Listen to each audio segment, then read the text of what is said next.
Bonjour à tous, bienvenue dans Cut and Click pour une nouvelle vidéo. Une vidéo où on va vous parler des plateformes, la forme des différentes plateformes. Pas de jeu de mots. Avec l'ami Greg, comment vas-tu mon cher Greg? Écoute, toujours la patate, parce que pour moi, si toi t'es heureux, moi je suis heureux. Et quand je vois ton visage, je me dis que le soleil a vraiment pu bercer chacune de tes rides et que c'est ça qui fait que t'es heureux. Je sais pas où je vais avec ces phrases, mais je suis content d'aller avec toi.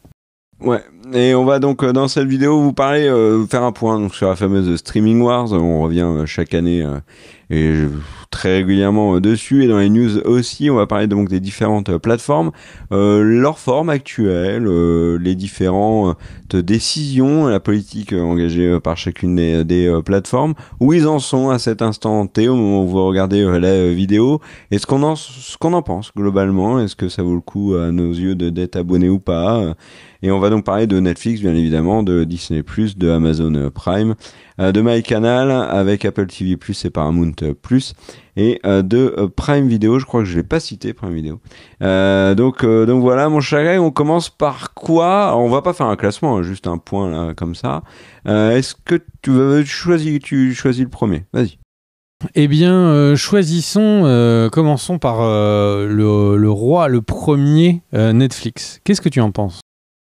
Alors, Netflix. Alors, c'est que tu commences par le plus dur. Je veux juste, avant de dire ça, il y a Salto qui a donc fait le saut de l'ange, et donc qui est terminé. OCS, on va pas en parler parce que englobé par Canal, et avec la perte du contenu de HBO, c'est difficile d'y voir clair sur OCS, malheureusement. Alors Netflix, on a fait une vidéo récemment, mon cher Greg, sur la fin du partage de compte, qui m'a énormément agacé. Pas la vidéo, mais la fin du partage de compte. Et en fait, je me suis dit, bon, mettons de côté ce problème et regardons vraiment de manière un peu brute Netflix actuellement. Eh ben, c'est très clairement une énorme déception. Énorme déception. Je pense qu'il y a un désamour de Netflix qui est lié. Alors, forcément, je suis obligé de le prendre en compte, cette fameuse histoire de partage de compte, mais surtout au niveau du contenu, en fait.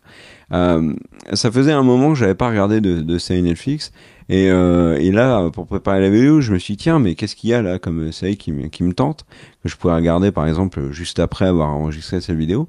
Et là, à part l'animé Skull Island que j'ai envie d'essayer, mais je trouve que c'est un peu calme. Il n'y a pas de séries qui sortent vraiment du lot. Sur les séries que j'ai vues cette année, honnêtement, il y a beaucoup de séries Netflix qui ont fait parler, et qui, je trouve, étaient plutôt moyennes. La seule qui, à mon sens, était, il y en avait deux quand même, était vraiment quali, c'était La Diplomate, qui était une bonne surprise avec Kerry Russell, et puis The Glory, que j'ai beaucoup aimé. Mais derrière, tu vois, globalement, El Silencio, j'ai été déçu. Alors, beaucoup de gens en ont parlé, j'étais un peu déçu, notamment par la fin. Je trouve que La Reine Charlotte de Bridgerton est assez faiblard. Je trouve qu'ils sont un peu passés à côté du sujet. Night Agent, qui a été un énorme succès, au final est une série assez classique dans son genre. C'est 24 en moins bien. Viking Valhalla, je trouve que la saison 1 était beaucoup plus réussie. Et puis il y en a d'autres, voilà. Donc je suis pas emballé, et puis je suis pas emballé par ce qu'ils me proposent, là, les différentes séries un peu trop romantiques, Naïnaner, enfin tout ça me passionne pas et me donne pas envie de regarder Netflix. C'est du côté des films, Tyler Rake, franchement, c'est anecdotique. Il y aurait pas les fameux plans séquences dans le 1 et le 2, franchement on n'en parlerait pas, quoi. Et puis Chris Hemsworth, bien sûr, mais il y a un bon plan séquence dans le 2, mais après tout le reste c'est cousu fil blanc. Donc c'est dommage, parce que alors il y a eu Aka. Moi j'ai bien aimé Aka, le film français, très honnêtement, j'ai trouvé très cool. Mais voilà, en termes de contenu, je trouve que Netflix est en train de vraiment envoyer ils envoient beaucoup de contenu, mais là il y a plus vraiment de quali qui sort du lot, quoi. Et quand on voit ce que font certaines concurrentes, plateformes concurrentes, c'est pas positif, parce que le partage de compte forcément nuit à l'image de Netflix. Si derrière la qualité suit pas, alors vous allez me dire oui, mais les chiffres sont bons, il y a des abonnés et tout, d'accord. Mais il y a un truc qu'on avait dit quand tu avais parlé du fait qu'ils avaient gagné des abonnés, c'est que dans les faits, ils ont gagné des abonnés, mais ils ont quand même perdu beaucoup d'utilisateurs avec la fin du partage de compte. Et surtout, il y a un chiffre qu'on n'a pas, c'est est-ce que les gens ont switché d'abonnement? Est-ce ils sont passés de 4 écrans à 2 écrans?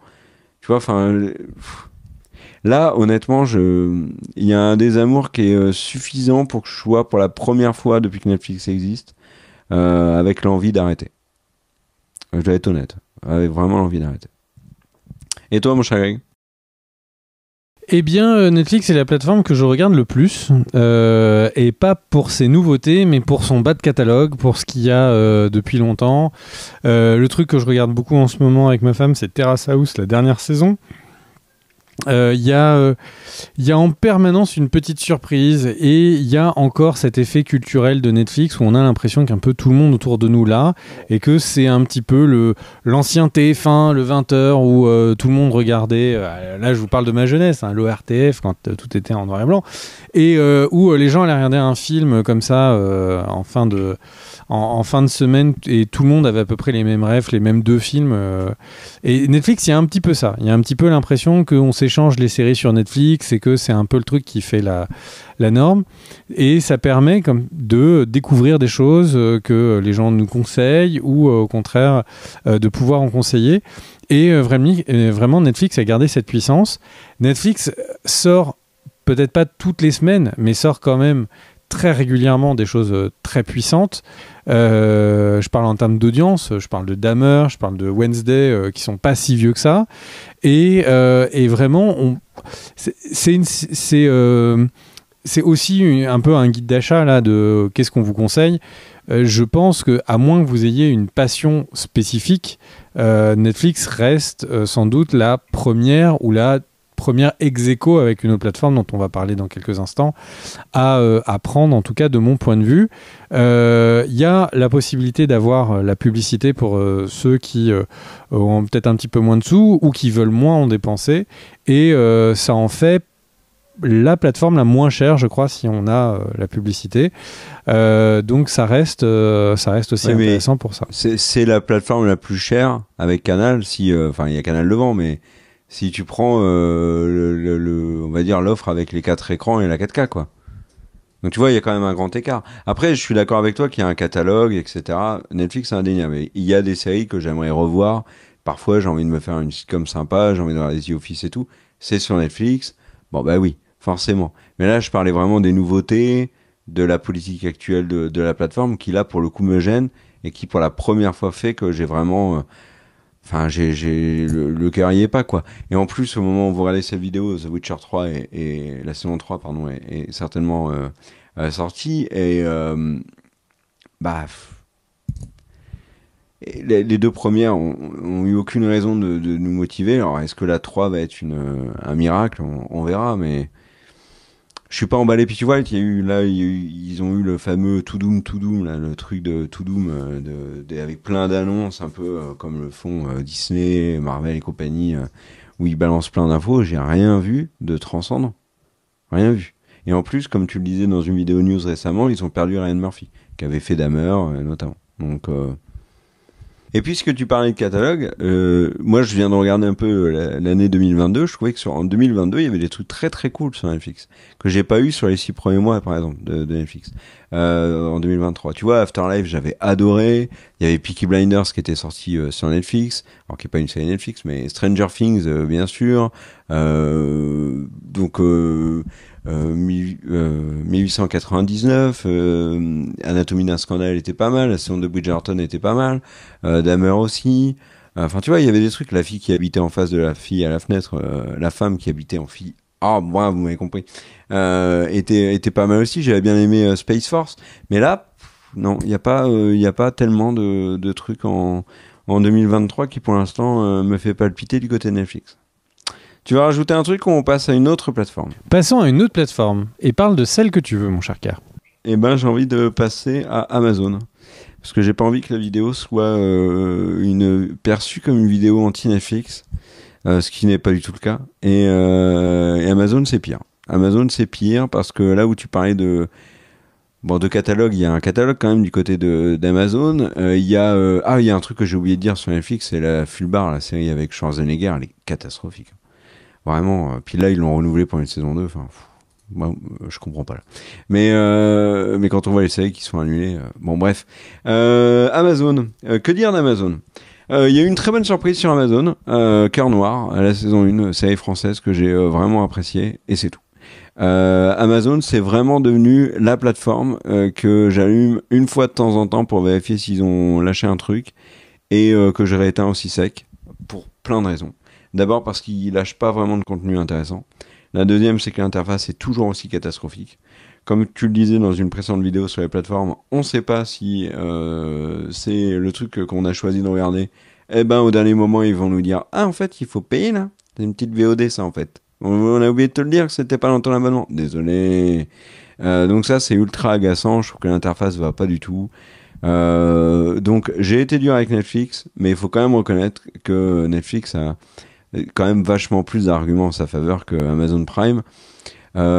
Et alors, là, je vais élargir un peu. Comme je suis en ce moment très déçu du service proposé par Amazon tout court en termes de livraison, je suis pas loin, moi. S'il n'y avait pas Qt Click, je te le dis honnêtement, je réfléchirais à arrêter complètement. Et toi? Alors, Amazon, tu sais, c'est ce truc que tu es content d'avoir parce que t'as l'impression que c'est gratuit, parce que c'est avec d'autres trucs que tu as payé, mais que tu sais pas vraiment à quoi ça sert. C'est-à-dire qu'il y a vraiment... Quelle est la série que j'ai regardée? C'était Jack Ryan. J'avais bien aimé la première saison. Et là, je regardais les épisodes et je comprenais plus rien à l'intrigue. Je me suis dit, mais qu'est-ce que je suis en train de regarder? Et de plus en plus, quand je regarde Amazon, je me dis, c'est nul. Et d'une manière générale, c'est vraiment quelque chose qui est très, très, très, très Amazon-centrique. Ils te mettent des choses avec un look de ouf, le Seigneur des Anneaux, les Anneaux de pouvoir, et c'est naze, et tout est vide de sens. Et donc, en fait, le truc, c'est qu'on a vraiment l'impression que, genre, ils ont mis du cash, mais faire confiance à des artistes, ça, c'était zéro. Et c'est vraiment dommage. Parce que je pense que c'est vraiment très important d'avoir des personnes qui savent écrire des scénarios. Ils ont mis de l'argent sur tout, sauf sur les scénaristes. Ouais, mais là, il y a un truc quand même que je veux dire sur Prime, mon chéri, parce que c'est important de le préciser. C'est Prime hors Pass Warner. Et je pense que le Pass Warner est une énorme erreur de la part de Prime Video, parce que regarde The Last of Us. Tout le monde a regardé The Last, enfin tout le monde, non, mais les audiences de The Last of Us étaient très bonnes. La série, les gens en parlaient parce que elle était, et je parle en France, hein, parce que la série était disponible sur Prime hors Pass Warner. Et là maintenant, le contenu HBO, ça passe complètement sous les radars, The Idol et compagnie, parce que c'est pas sur Prime. Je pense que le fait de vouloir faire payer le Pass Warner en option est une grosse bêtise de Prime, et que s'ils le mettent, le contenu HBO Max, sur le Amazon Prime, là par contre, franchement, on y reviendra beaucoup plus souvent. Et je dis ça pourquoi? Parce qu'il y a un exemple dans la concurrence qui prouve que ça fonctionne. Donc voilà, t'es d'accord avec moi sur le Pass Warner? Complètement, à 200%. Voire à 300% si c'est possible. À 400%, c'est incroyable, ça a été monté à 500%. on est bien là. Tu aurais dû investir au début de cette vidéo dessus, tu aurais gagné beaucoup plus de brousouf. Ouais. Tu aurais pu t'abonner du coup à toutes les plateformes.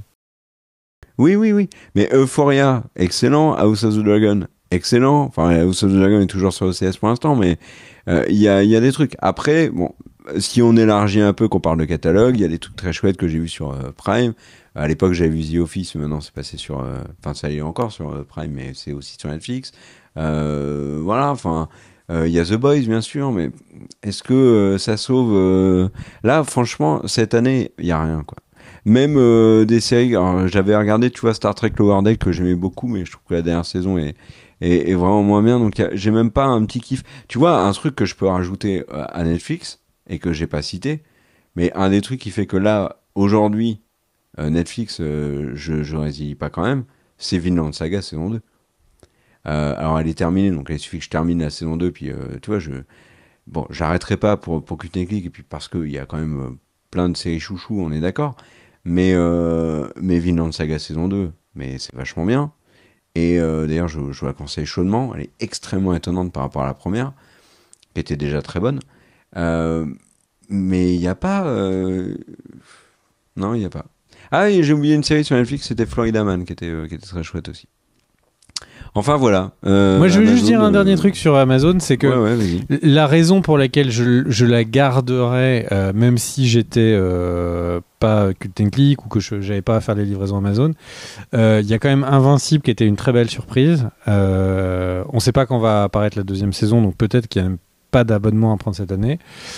Et évidemment The Boys. Qui est quand même le poids lourd, parce que ça justifie pas là, quoi. La plateforme en elle-même, je suis pas sûr, mais ces deux contenus, moi, me font peut-être rester, quoi.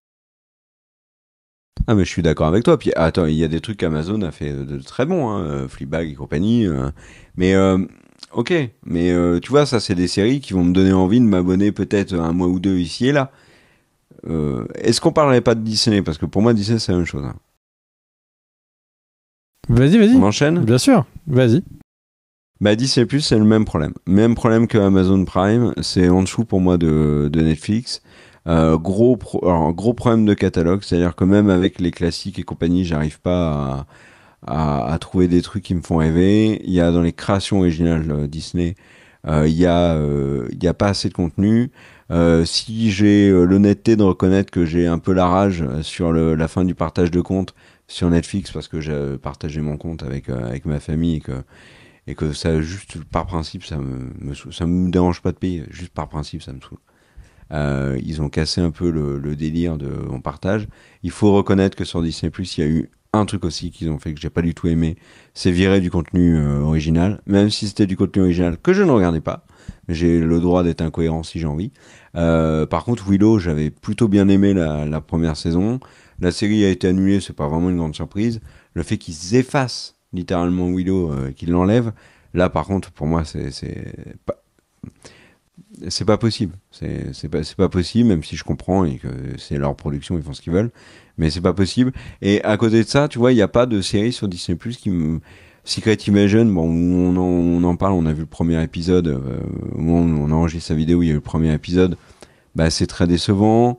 Les séries Star Wars, la saison 3 de Mando, elle avait plein de qualités, mais énormément de défauts aussi. Et en fait, le truc, c'est que moi, Disney, je vais avoir envie de m'y abonner le temps d'un programme qui va me plaire. Et vous allez me dire, oui, mais c'est une diffusion chaque semaine. Bah, s'il n'y a pas Cult & Click, arrêtons de le dire, prenons en compte le fait que on a nos abonnements, nous, pour la chaîne et pour regarder, mais si on n'avait pas ça, honnêtement, Disney+, bah, moi, je le prendrais à la fin de la saison. Il n'y a pas une raison pour que je me sois méga emballé à regarder chaque semaine un Secret Invasion, un Moon Knight, etc. Non, pas du tout. Donc je peux attendre la fin de la série, voire attendre quelques années, et puis voilà. Donc Disney+, honnêtement, c'est... Il y a un truc pour les enfants qui est génial, c'est Bluey.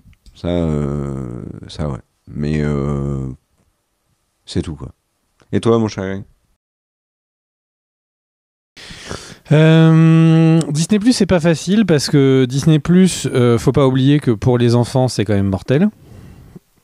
Il y a tous les dessins animés Mickey de 7 minutes, de tous les courts-métrages de l'histoire, c'est quand même mortel. Il y a plein de films pour les enfants, c'est vraiment génial. Pour les adultes, c'est plus mitigé. En fait, le truc, c'est que de me proposer les Star Wars, ok, je les ai déjà, ils sont là en Blu-ray. Proposer les Marvel, ok, c'est sympa, mais enfin, ils sont juste derrière le canapé en Blu-ray aussi. En plus, j'ai les versions 4K, les versions 3D, donc tout ça n'existe pas. Donc au final, qu'est-ce qu'il me propose ? Il me propose des séries ponctuellement.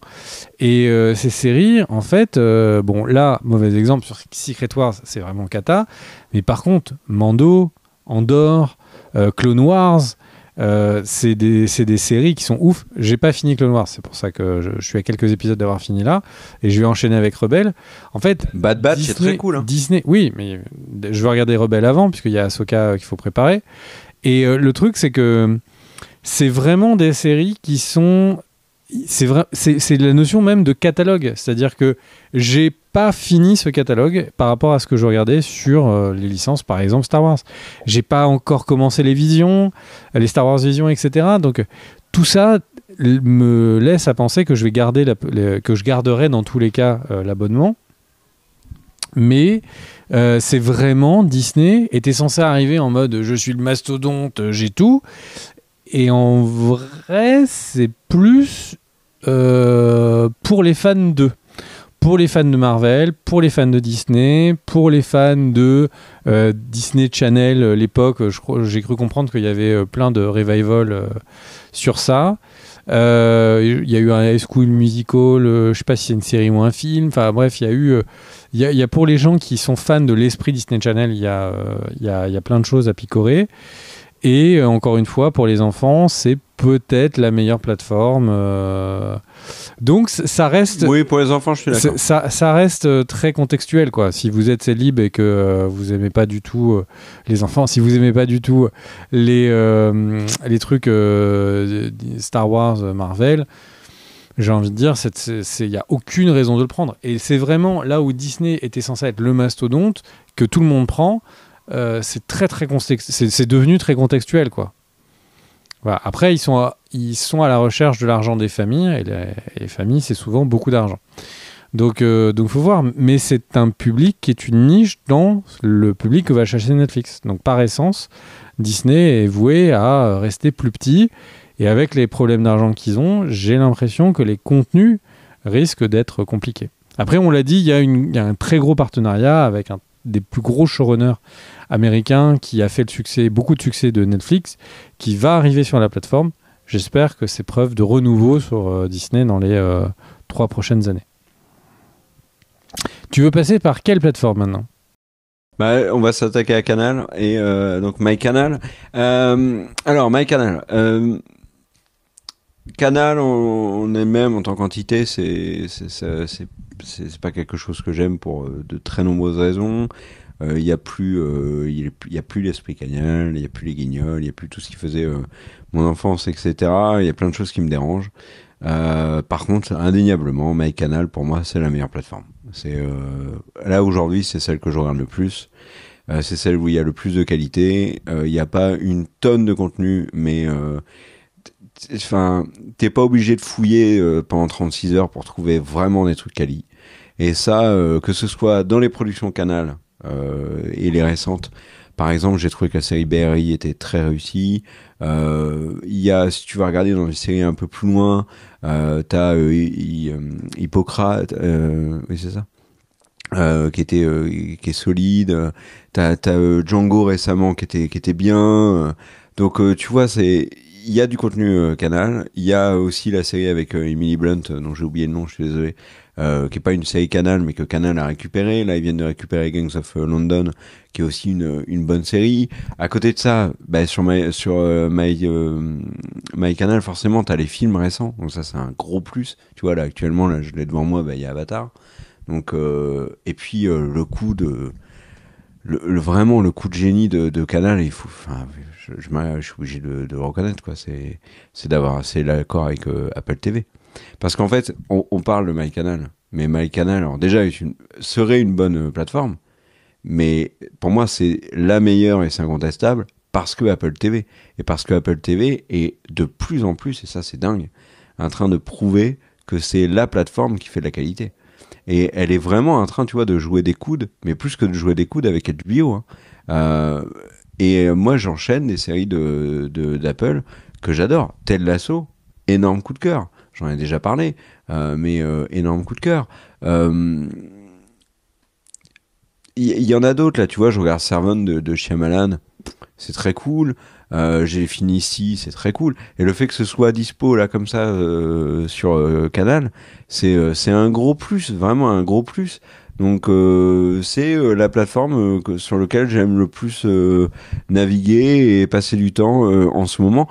Et alors, permets-moi d'ouvrir encore plus ce truc, c'est que avec Paramount Plus qui est en option, si vous avez l'option Paramount Plus, ah bah là, alors là, c'est royal, parce que il y a 2 séries moi que j'adore sur Paramount Plus qui sont From et Mayor of Kingston. Donc Mayor of Kingston, c'est la série avec Jeremy Renner. From, c'est une série très étonnante. Saison 2 est décrite par certains comme un peu en dessous de la saison 1. Bon là, pour l'instant, moi je trouve pas. Alors c'est une série qui pose plein de questions. Est-ce que les réponses seront apportées? On verra. Mais en tout cas, elle est hyper prenante. Et si t'as le pack MyCanal avec Apple TV qui est inclus dedans plus Paramount, franchement t'es bien. Après le prix, bon, c'est pas donné clairement, mais Canal a toujours été cher. Voilà. Mais en tout cas, moi, c'était niette et là maintenant c'est gros bond en plateforme que je préfère, quoi. Et toi? Bah moi, mon cher Kerr, MyCanal, je vais donner ma langue au chat parce que je connais pas la plateforme et je ne l'ai pas. Mais par contre, je vais parler d'Apple TV que pour le coup j'ai. Et c'est vrai qu'Apple TV est de cœur la meilleure plateforme actuellement. Celle qui sort les meilleures séries. Donc si vous aimez bien le contenu de MyCanal, Apple est dedans. C'est peut-être le meilleur deal euro pour euro si on compare à tout le reste. Ça, je pense que c'est sans aucun doute le cas, sauf si on compare avec la version pub de Netflix. Et vraiment, je vais pas faire long parce que je suis d'accord avec tout ce que vient de dire Kerr. Apple TV est la plateforme qui fait le moins de contenu, mais le meilleur contenu. Même les séries que je n'aime pas, comme par exemple Fondation, parce que j'adore les bouquins, et c'est une adaptation catastrophique des bouquins, mais c'est une série qui est quand même sacrément de qualité, qui est visuellement extrêmement forte. Ted Lasso, Shrinking, c'est ce que je regarde en ce moment, c'est exceptionnel. Donc, et puis on peut citer. Et c'est un moyen facile pour les gens d'accéder au contenu d'Apple TV+, sans avoir besoin d'avoir une Apple TV, par exemple. C'est vrai que c'est plus compliqué de regarder Apple TV si on est juste. Si on est sur Android et qu'on n'a pas envie d'acheter un iPad pour ça, quoi. Et si tu permets, un mot quand même sur des séries que j'ai pas encore commencé pour différentes raisons. Silo avec Rebecca Ferguson, casting de dingue, les critiques sont dithyrambiques, c'est l'adaptation d'un livre, et comme je suis en train de lire le livre, je garde la série pour après. Il y a une série avec Tom Holland. Tom Holland est dans une série, quoi, d'Apple, avec Amanda Seyfried qui s'appelle The Crowded Room. Pareil, les critiques sont très bonnes. Il y a eu For All Mankind, j'en ai déjà parlé, mais For All Mankind, la fin de la saison 2, c'est un de mes meilleurs moments série ces dernières années.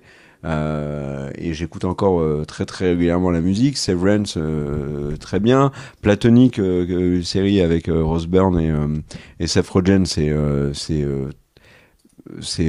moi je trouve que franchement il y a du potentiel. Alors je viens de relancer l'épisode où j'étais. Donc voilà, tu vois, il y a vraiment des trucs sur Apple TV, donc il faut le reconnaître. Et puis c'est vrai que Canal à côté a ses petits trucs, tu vois, ils ont Gangs of London, j'en ai parlé, mais ils ont aussi Jacket par exemple. Donc alors vous allez me dire oui, mais Netflix aussi a des trucs. Oui, on est d'accord. Mais je trouve que ouais, voilà, c'est ça reste quand même ça reste quali. Puis il y a un truc aussi, alors après j'ai jamais trop utilisé sur MyCanal, c'est la possibilité d'aller piocher sur les replays de chaînes qui font partie, qui sont dispo, tu vois. Par exemple, là, ils me proposent des séries d'Arte, des séries de France 2, etc. Donc, est-ce que si je clique, je vais devoir aller sur un autre truc ou pas? Je ne sais pas. En tout cas, c'est des choses que ne proposent pas Netflix ou les autres. Voilà. On a fait le tour un peu, mon cher Greg, non ? Petite info, donc on ne parle pas des plateformes animes puisque je travaille de temps en temps avec Crunchyroll, donc du coup ce serait un peu étrange de parler des autres plateformes. Et si maintenant on peut parler 2 secondes de la dernière plateforme que souvent les gens oublient et qui pourtant est la plateforme que vous êtes en train de regarder à l'instant, je parle évidemment de YouTube. C'est un streamer qui ne propose pas des films, des séries, mais ça reste la plateforme de vidéo que je regarde le plus à titre personnel, et peut-être que c'est votre cas. Et c'est vrai que l'abonnement YouTube Red et YouTube Premium est particulièrement cher, mais c'est vrai que c'est aussi la plateforme où je trouve qu'on continue de découvrir le plus de trucs. Alors évidemment, il y a moins de moyens parce que c'est des youtubeurs, peut-être pas des youtubeurs comme nous qui sont depuis chez eux et qui le font pour la passion, mais peut-être qu'il y a il y a des contenus qui sont faits de manière plus professionnelle.